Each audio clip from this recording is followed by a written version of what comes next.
রমাজানের বরকত কি আলাদা। জাহান্নামের দরজাগুলো সব বন্ধ, জান্নাতের সব দরজাগুলো খোলা। শয়তানকে আল্লাহ শিকলে আবদ্ধ করে রেখেছেন। সমস্ত কবরওয়ালাদের আযাব এই রমাজানের বরকতে সব বন্ধ হয়ে থাকবে। ওই কবরওয়ালাদের আত্মাগুলো ঘুরে ঘুরে সব আপনজনের কাছে দোয়ার আবদার জানায়। এমন দোয়া করবা যে রমাজানের পরে আবার যেন কবরে আযাব শুরু হয়ে না যায়। আল্লাহ যাকে মাফ করে দিবে কিয়ামত পর্যন্ত আর কবরে আযাব হবে না। আর যাদের ক্ষমা নাই, রমাজানের বরকতে তাদের আযাব বন্ধ থাকলেও রমাজানের পরে আবার আযাব শুরু হয়ে যাবে। সেই আযাব থেকে নাজাতের জন্য এই রমাজান, রহমতের 10 দিন চলে গেল, মাগফিরাতের 10 দিন চলতেছে, এরপরে আবার নাজাতের 10 দিন, বড় বরকতের মাস। নবীজি এই জন্য বলছেন রজবের বরকত দাও, শাবানের বরকত দেন, রমাজান পর্যন্ত পৌঁছায় দেন। কারণ মরণও যদি হয় রমাজানের মধ্যে যেন হয়, রোজার হালাতে হয়। কারণ এই মুহূর্তে কেউ মারা গেলে কবরে আযাব নাই তো, আযাব বন্ধ। আবার যদি সেই মরণটা রোজার হালাতে হয়, আবার যদি সেই মরণটা বাইতুল্লাহর ঘরের পাশে হয়, আবার যদি সেই মরণটা মাওলার কোরআন তেলাওয়াত অবস্থায় হয়, আবার যদি সেই মরণটা কপাল খুললে নামাজের অবস্থায় হয়, আবার যদি আল্লাহ কপাল ভালো রাখে ওই মরণটা সিজদার হালাতে হয়। নোয়াখালীর জমিনে ওলিয়ে কামেল আল্লাহর একজন প্রিয় বান্দা, আমাদের দেশের মধ্যে আলেমদের মধ্যে সব থেকে উল্লেখযোগ্য একজন বড় আলেম হাবিবুল্লাহ মিসবাহ রাহমাতুল্লাহ আলাইহি, তাহাজ্জুদের নামাজে দাঁড়াইছেন, সিজদায় গিয়া এমন এক কান্না দিছে, এক সিজদায় দুনিয়া থেকে বিদায় হয়ে গেছে। মরণ তো সবার লাগবে, মরণ থেকে যতই পালাও মরণ তোমায় নিবে ঘিরি। যদিও সুদূর আকাশ পানে লুকাও সেথায় লাগিয়ে সিঁড়ি। নদী পথে নৌকা চালাও ও মাঝি ভাই, বেলা ডোবার আগে আমি ওপার উঠতে চাই। ছন্দগুলো শুনি কিন্তু এর হাকিকত নিয়ে কোনো ভাবি না। নদী পথে নৌকা চালাও, দ্রুত চালাও, সন্ধ্যা হয়ে গেলে আর কিনারা খুঁজে পাইবা না। এরে 3.5 হাত বডির নৌকার মাঝি, তোমার এই হায়াতের নৌকা দুনিয়ার সাগরে তুমি চালাইতেছো, আজরাইল আসার আগে কিনারায় পৌঁছে যাও। যদি তুমি নেক আমলের রাস্তা দিয়ে ভিন্ন দিকে যাও, আর এর মাঝখানে যদি কিনারায় যাওয়ার আগে আজরাইল হাজির হয়, রুহটা দরিয়ার টান যখন দিবে আর কিনারায় যাওয়ার কোনো উপায় হবে না। এজন্য রহমতের নবী রমজানুল মুবারকে আমলের জন্য কোমরে গামছা বেঁধে রেডি হয়ে যাইতেন।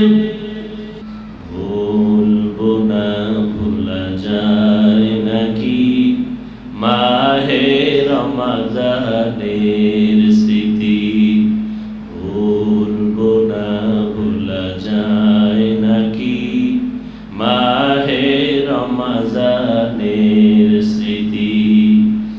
এ মাসের কত ফজিলত জানো কি মুসলিম জাতি, ভুলবো না ভুলা যায় নাকি মাহে রমজানের স্মৃতি ভুলবো না ভোলা যায় নাকি মাহে রমজানের স্মৃতি। একটা নফল আমলের মূল্য একটা ফরজের সমান। রমজানে একটা ফরজ আমলের মূল্য 70টা ফরজের সমান। কারণ এই রমজান বড় দামি। দিনের বেলা রোজা আল্লাহ, রাতের বেলা তারাবি নবীজির,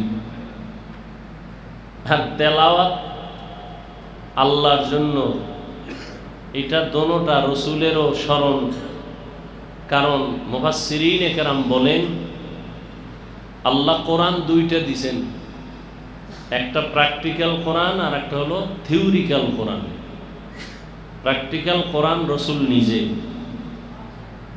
রসুল, আর থিওরিক্যাল কোরআন যেটা ছাত্ররা পড়ে, আমরা পড়ি। এজন্য সাহাবায়ে কেরামদের এক কাফেলা আম্মাজান আয়েশা রাদিয়াল্লাহু তাআলা আনহার দরবারে গিয়ে প্রশ্ন করছিলেন আম্মাজানকে, নবীজির আদর্শের বয়ান করেন। আম্মাজান আয়েশা রাদিয়াল্লাহু আনহা প্রশ্ন করলেন পাল্টা, আফা তাকরাউনাল কোরআন, আপনারা কি কোরআন তেলাওয়াত করেন না? ক্বালু বালা, সাহাবায়ে কেরাম বললেন হ্যাঁ কোরআন তেলাওয়াত করি। আম্মাজান জবাব দিলেন কানা খুলুকুহুল কোরআন, বলে কোরআনটাই তো রসুলের আদর্শ। অর্থাৎ কোরআন যা রসুলের আদর্শ কি ই কালামে জিন্দা কোরআনে হাকিম হিকমতে উ লা ইয়াজালাস্তু কাদিম বাখা কোরআন কালামুল্লাহ বশনু কদিমস্তি কদিমস্তি নইনো।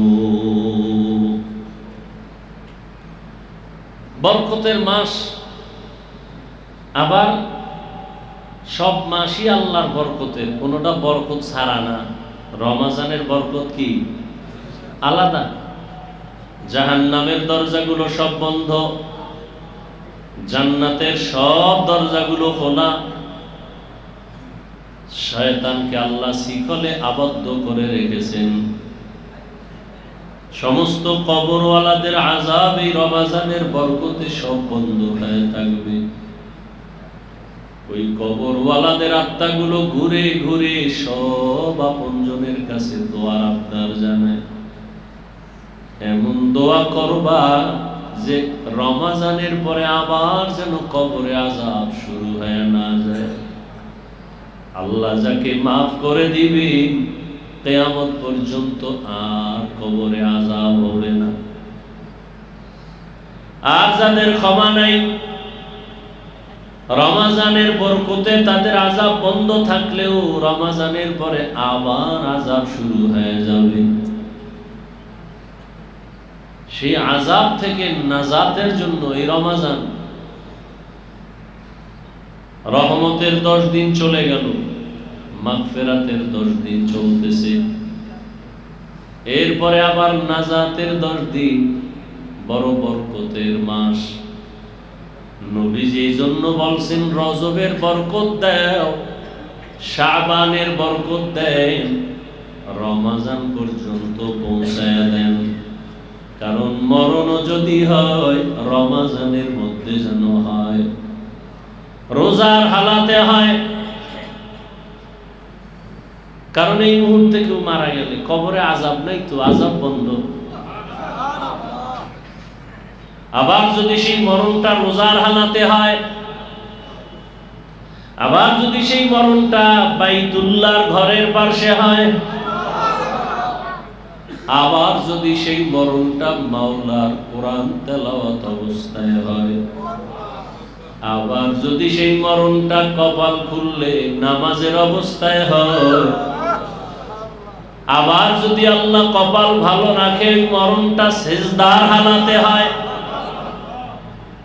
নোয়াখালীর জমিনে ওলিয়ে কামেল আল্লাহর একজন প্রিয় বান্দা, আমাদের দেশের মধ্যে আলেমদের মধ্যে সবথেকে উল্লেখযোগ্য একজন বড় আলেম হাবিবুল্লাহ মিসবাহ রাহমাতুল্লাহ আলাইহি, তাহাজ্জুদের নামাজে দাঁড়াইছেন, সেজদায় গিয়া এমন এক কান্না দিছে, এক সেজদায় দুনিয়া থেকে বিদায় হয়ে গেছে। মরণ তো সবার লাগবে, মরণ থেকে যতই পালাও মরণ তোমায় নিবে ঘিরি। যদিও সুদূর আকাশ পানে লুকাও সেথায় লাগিয়ে সিঁড়ি। নদী পথে নৌকা চালাও ও মাঝি ভাই, বেলা ডোবার আগে আমি ওপার উঠতে চাই। ছন্দগুলো শুনি কিন্তু এর হাকিকত নিয়ে কোনো ভাবি না। নদী পথে নৌকা চালাও, দ্রুত চালাও, সন্ধ্যা হয়ে গেলে আর কিনারা খুঁজে পাইবা না। এরে 3.5 হাত বডির নৌকার মাঝি,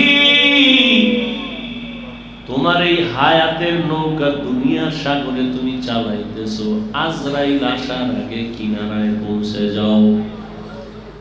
যদি তুমি নেক আমলের রাস্তা দিয়ে ভিন্ন দিকে যাও, আর এর মাঝখানে যদি কিনারায় যাওয়ার আগে আজরাইল হাজির হয়, রুহুটা দরিয়ার টান যখন দিবে আর কিনারায় যাওয়ার কোনো উপায় হবে না।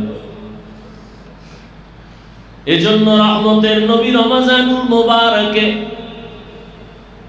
আমলের জন্য কোমরে গামছা বেঁধে রেডি হয়ে যাইতেন। রহমতের নবীর কোনো গুনাহ নেই। আম্মা জান আয়েশা রাদিয়াল্লাহু তাআলা আনহা বলেন,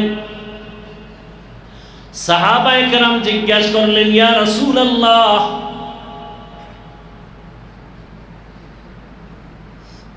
সাহাবায়ে কেরাম একদিন আম্মা জান আয়েশার দরবারে গেলেন।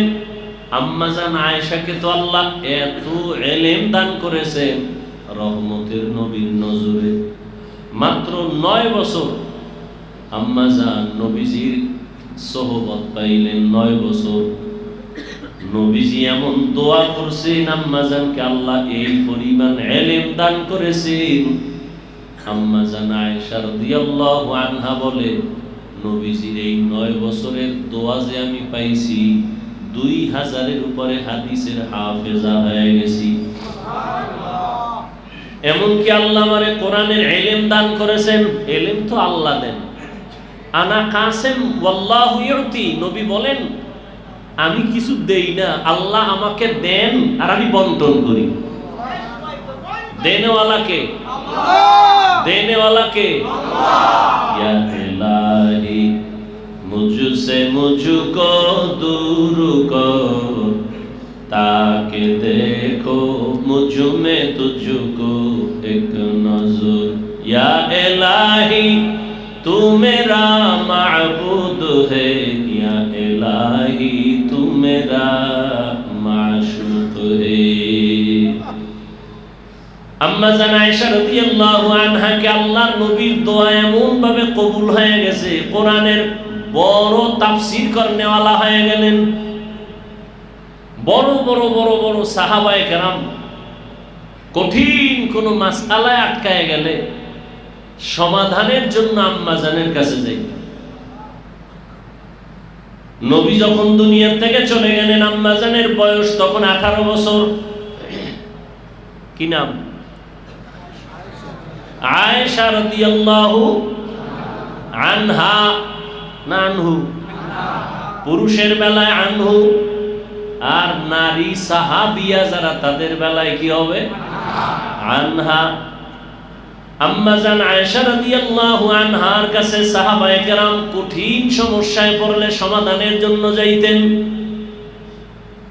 আম্মা জান এমন একটা সমাধান দিতেন, বড় বড় বড় বড় কঠিন সমস্যার সমাধান সাথে সাথে সবাই পেয়ে যেত এবং মেনেও নিতেন।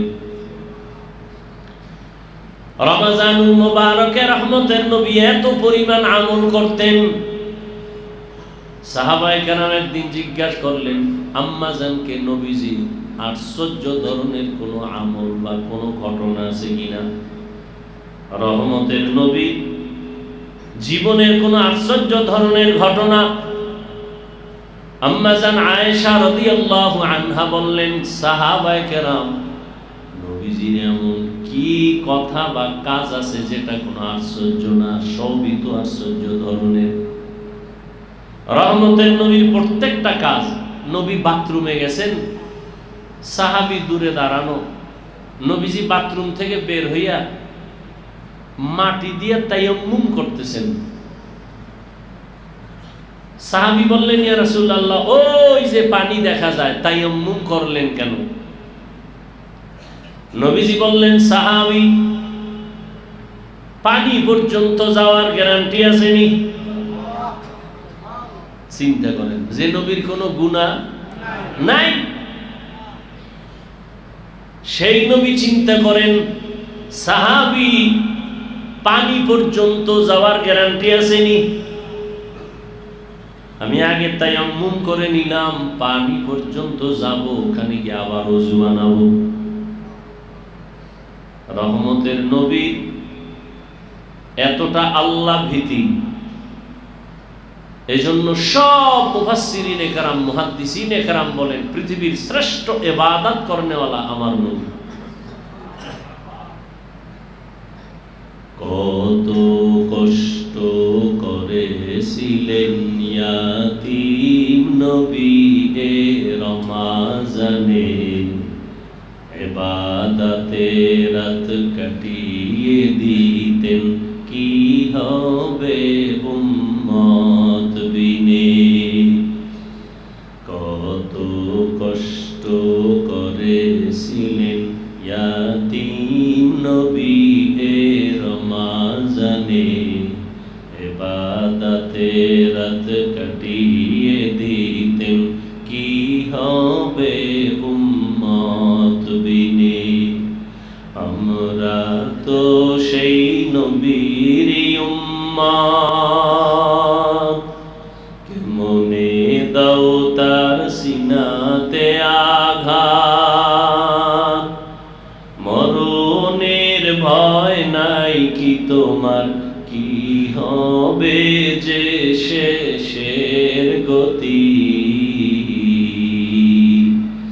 ভুলবো না, ভোলা যায় নাকি মাহে রমাজানের স্মৃতি। ভুলবো না, ভোলা যায় নাকি মাহে রমাজানের স্মৃতি। এ মাসের কত ফজিলত জানো কি মুসলিম জাতি। ভুলবো না, ভোলা যায় নাকি মাহে রমাজানের স্মৃতি। ভুলবো না, ভোলা যায় নাকি